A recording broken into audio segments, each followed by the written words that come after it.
ఇప్పుడు మీరు తీసే తమ్ముడు ఈ రెండింటిని balance universal content. Universal content అంటే మీరు మొదటి నుంచి చెప్తున్నారు అనుకోండి, దీనికి బడ్జెట్ ఎక్కువైంది, నితిన్ మార్కెట్తో సంబంధం లేదు, కథ మీదే బ్యాలెన్స్ అయ్యాం మేము అనే దాంట్లో మీరు అప్పుడే చాలా కాలంగా తమ్ముడితో ట్రావెల్ అవుతున్నారు అంటే మీరు ఎన్నో చెప్పారు. ఇప్పుడు చాలా ట్రయల్ అండ్ ఎర్రర్ ఆస్పెక్ట్లన్నీ చెప్పారు.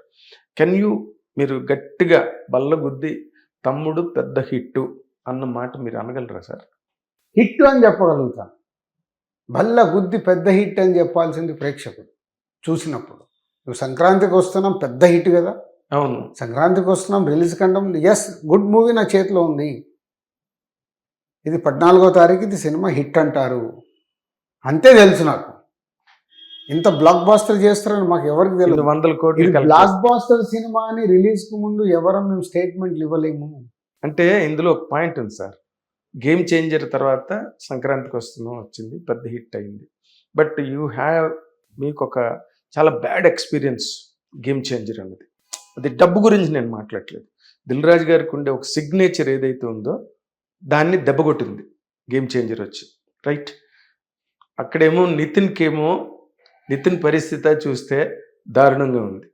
ఇప్పుడు మీరు దీన్ని ఎత్తుకుని ఒక తమ్ముడని పవన్ కళ్యాణ్ది పెద్ద హిట్ అయిన టైటిల్ పెట్టి మళ్ళీ మీరు వేరే కథ దాన్ని మీరు చెప్తున్నారు. ఇన్నిట్లో మీరు మునిగి తేలేరు ఈ సినిమాతో. అదేనండి, మరి ఎందుకు చెప్పలేరు మీరు పెద్ద హిట్ అని? అదే ఇప్పుడు చెప్తాను. డైరెక్టర్ ఎంసీఏ వకీల్ సాబ్ తర్వాత తమ్ముడు చేస్తున్నాడు కదా. MCA super hit, Vakeel Saab super hit. ఆయన అకౌంట్లో వేసేస్తారు ఇప్పుడు ఇది. ఆయననే ఆ దర్శకుడికి నాకు వేవ్ లెంత్ ఉంది కాబట్టి ఆయన విజన్నే నేను నమ్మి సినిమా చేశాం. సార్ థియేటర్లో ఈరోజు మనం ఎక్స్పీరియన్స్ ఇవ్వాలి, ఇక్కడ నితిన్ ఇవన్నీ కాదు. ఎక్స్పీరియన్స్ ఇవ్వాలంటే మనం ఈ ఎపిసోడ్స్ని ఇలా తీయాలి. సెకండ్ హాఫ్లో ఒక 2 ఎపిసోడ్స్ ఉంటాయి. సినిమాగా first half good, second half very good అనేది చెప్తారు థియేటర్కి వెళ్ళి బయటకు వచ్చినప్పుడు.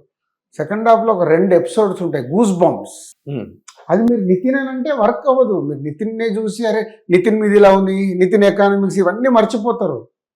జర్నీ చేసేటప్పుడు ప్రేక్షకుడికి హీరో అనే పాత్రతో జర్నీ చేయాలి. ఆడియన్స్కి ఎకనామిక్స్తో సంబంధం లేదు కదా. వాడికి ఎందుకు ఇట్లా అంటే చాలు, వావ్ అంటే 4 సార్లు క్లాప్స్ కొట్టిండి అనుకో అయిపోయింది సినిమా సూపర్ డూపర్ హిట్. అంటే మీ అనుభవంతో ఒక మాట చెప్పండి. ఇప్పుడు ఇన్ని క్యాలిక్యులేషన్స్ మధ్యలో high budget it does not match with the market of Nithin. Dil Raju గారికి మ్యాచ్ అయితే ఉండొచ్చు. ఇది గ్యాంబ్లింగా? మీకు ఎగ్జాంపుల్ ఒకటి చెప్తాను. కోర్టు రిలీజ్కు ముందు నాని ట్రైలర్ చూసి నేను ఫోన్ చేశాను. నాని ఈజ్ ఎ ట్రైలర్ బాగుంది, ఈజ్ ఎ వెరీ గుడ్, ఆ ఇంటెన్స్గా అనిపిస్తుంది. అప్పటికి ఒక పాట రిలీజ్ అయింది, పాట బాగుంది, చాలా పాజిటివ్గా ఉంది Nani. So what is your opinion? మొత్తం అయిపోయింది చూసావు కదా. సార్ మన చేతిలో గుడ్ మూవీ ఉంది, అది ప్రేక్షకులు ఏమి ఇస్తారో చూద్దాం.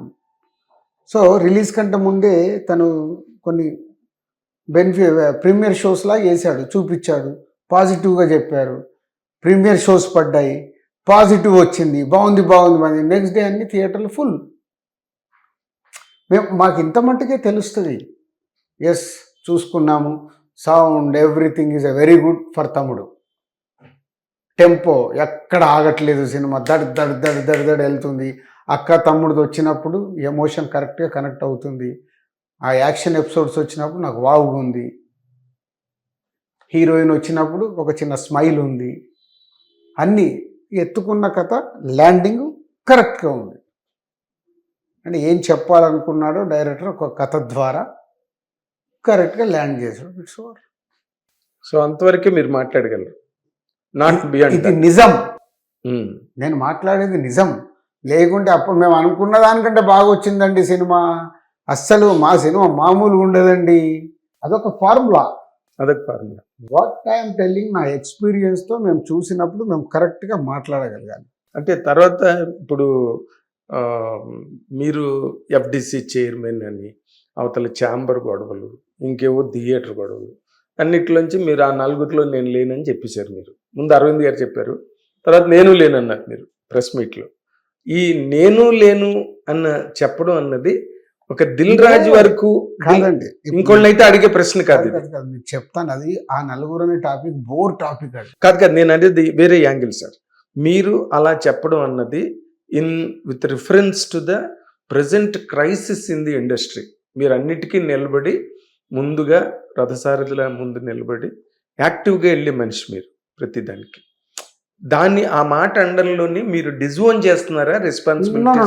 ఒకప్పుడు ఇప్పుడు ఈ నలుగురు థియేటర్లు వీళ్ళ దగ్గరే ఉన్నాయి, థియేటర్లు దొరకట్లేదు, ఎప్పుడు అది రొడ్డు టాపిక్ అయిపోయింది సార్. అది పాత స్టోరీ. అవునండి. ఈ రోజు థియేటర్లు మూత పడుతున్నాయి. ఇంకా ఆ నలుగురు అనే టాపిక్ ఎక్కడిది? మీకు అర్థమైందా? థియేటర్లు నడవక మూత పడుతున్నాయి.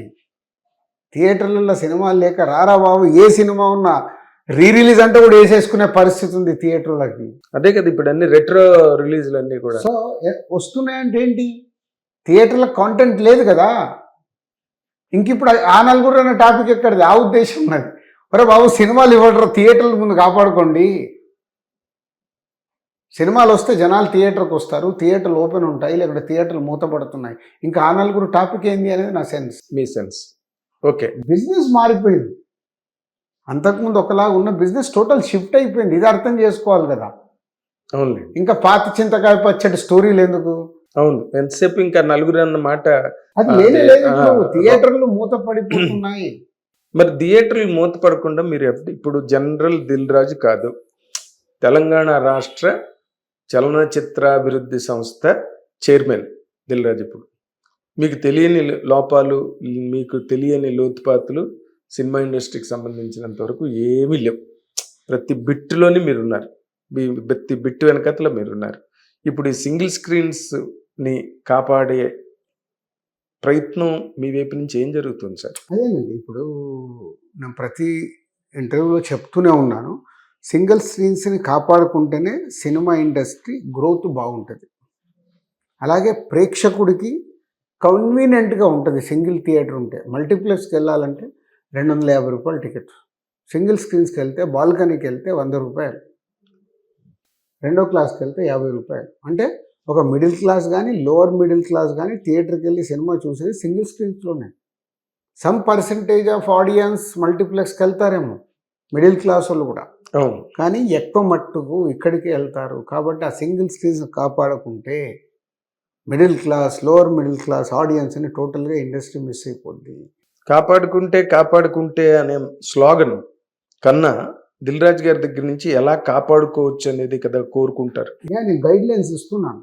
ఎంపీసీ నుంచి ముందు తెలంగాణకి ఒక గైడ్ లైన్స్ ఇచ్చినప్పుడు అది వర్కౌట్ అవుతుంది. యాజ్ ఇట్ ఈస్గా ఆంధ్రప్రదేశ్లో కూడా అడిగి చేయించవచ్చు. ఏంటి సార్? ఇక్కడ ముందు రన్ ట్రాక్ అంటే ఒక్కొక్క థియేటర్లో నిజంగా ఎంతమంది సినిమాలు చూస్తున్నారు, జెన్యూన్గా రన్ ట్రాక్ వచ్చేలాగా ప్రయత్నాలు స్టార్ట్ చేశాం. రన్ ట్రాక్ వస్తే అప్పుడు అందరికీ క్లారిటీ వస్తే, ఓ ఇదే ఇంతేనా, ఇంతమంది చూస్తున్నారు నా సినిమా, లేదు నా సినిమా ఎక్కువ మంది చూడాలంటే ఏం చేయాలి? థియేటర్ వాళ్ళకి కూడా ఏంటి, ఓహో ఈ సినిమా రిలీజ్ అయితే నాకు ఎంతోమంది చూసారు. థియేటర్ వాళ్ళ దగ్గర లెక్క ఉంటుంది, కానీ వాళ్ళకు ఎందుకు మెయింటెనెన్స్ చేయలేకపోతున్నారు? వాళ్ళ ప్రాబ్లం ఏంటి? ప్రేక్షకుడికి మనం టికెట్ కానీ క్యాంటీన్ రేట్లు కానీ థియేటరు యాంబియన్స్ మెయింటెనెన్స్ సరిగ్గా లేకుంటే ఎందుకు వస్తాడు? హిట్ టీవీ యాప్, ఇందులో short news, live news, entertainment shows, movies, digital magazines తో పాటు మీ జిల్లా వార్తలను కూడా ఫ్రీగా చూడొచ్చు. ఇంకెందుకు ఆలస్యం, వెంటనే హిట్ టీవీ యాప్ ని డౌన్లోడ్ చేసుకుని ఫ్రీగా ఎంటర్టైన్మెంట్ పొందండి. Hit TV app. Hit TV app. Please download hit TV app. Hit TV app ని ఫ్రీగా డౌన్లోడ్ చేసుకుని ఎంజాయ్ చేయండి. మీకు నచ్చిన ఎంటర్టైన్మెంట్ కోసం హిట్ టీవీ యాప్ ని ఫ్రీగా డౌన్లోడ్ చేసుకుని ఎంజాయ్ చేయండి. హిట్ టీవీ యాప్ ని డౌన్లోడ్ చేసుకుని ఆస్వాదించండి, ఆశీర్వదించండి. ఇంతమంది సెలబ్రిటీలు హిట్ టీవీ యాప్ ని డౌన్లోడ్ చేసుకోండి అని చెప్తున్నారంటే ఎంత మంచి యాప్ ఆలోచించండి. అమెరికాలో చదవాలనుకునే వాళ్ళకి విశ్వసనీయమైన పేరు మన శౌర్య కన్సల్టెన్సీ. UK లో 1 year masters, 2 years work permit up to 5 years visa. Contact Saurya Consultancy. Contact 89851 89851.